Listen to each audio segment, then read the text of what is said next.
Haris Binte Fatima old age home Lahore से और अफ्तारी चल रही है। आंसा बहन से पूछते हैं। अस्सलाम वालेकुम। वालेकुम सलाम। फातिमा ओल्ड होम लाहौर में बहुत ज़्यादा गहमा गहमी चल रही है। आज माशाल्लाह से फ़लस्तीन के बच्चों ने इन माओं को ज्वाइन किया है अफ्तारी के लिए और बहुत ज़्यादा माएँ भी बड़ी खुश हैं और बड़ी दुआएं इन बच्चों के लिए हैं।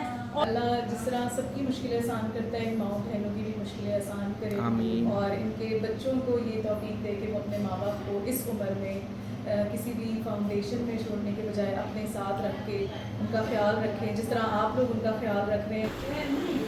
अस्सलाम वालेकुम। आज वो खुद मेहमान लेकिन मुझे कहा आप बस बैठ जाएं और हम करेंगे सारा। प्यारी बेटियों का प्यार है जी। यहाँ पे बारबेक्यू भी जो है वो रेडी हो चुका हुआ है। चलते हैं माओ को एक पास और सर्व करते हैं उनको गरम गरम बारबेक्यू। अभी जो है कबाब सर्व करते हैं, उसके बाद जो है बोटी भी है उस पर चिकन की।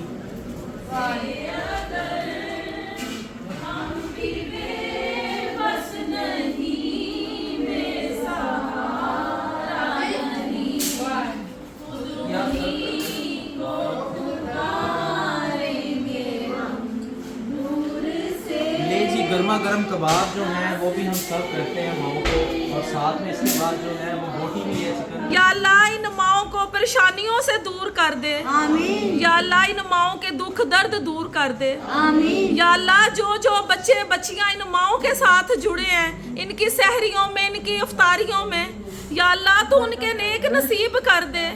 अल्लाह पाक मर्दे दम तक हमारे लब पे कलमा ला इलाहा इल्लल्लाह मोहम्मद रसूलुल्लाह। आमीन।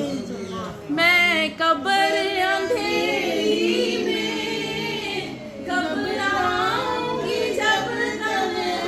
यहाँ पे बोटी भी आ चुकी है। इसी के साथ साथ जो है अपनी ज़कात ज़ियात में Binte Fatima old age home Lahore की माओं को ज़रूर याद रखें और इनके लिए आसानियाँ पैदा करें। जज़ाकल्लाह।